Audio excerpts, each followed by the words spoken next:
Yeah, it's an interesting year so far, but it's a really good year. I think, sort of all things considering, the students have great attitudes, and it's quite a pleasure to work with them. Things are a little different, but I would like to say that a lot of the practices we do here, cleaning, sanitization, they were already at the core, the foundation of this course.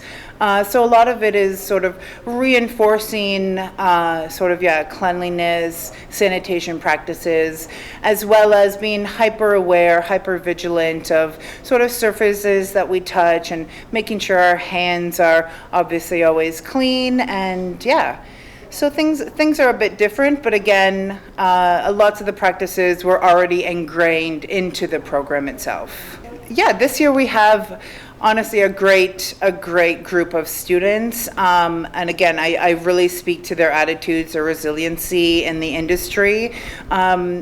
Sort of getting into the food industry, sort of knowing what's going on now, is quite admirable, I would say. Like I very much, I'm very proud of my students for coming this year, sort of sticking it out, even knowing that the future of the food industry is relatively up in the air right now. So yeah, I applaud them for being here and really sticking it out every day.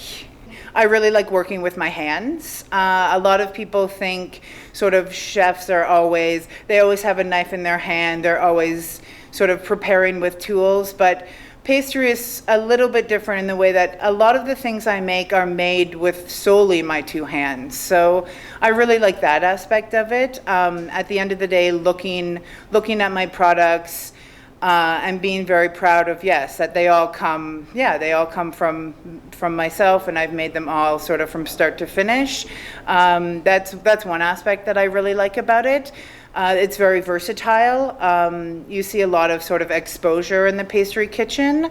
There's even a lot of savory uses, sort of thing. So yeah, I think it's an all-round encompassing good sort of passion to have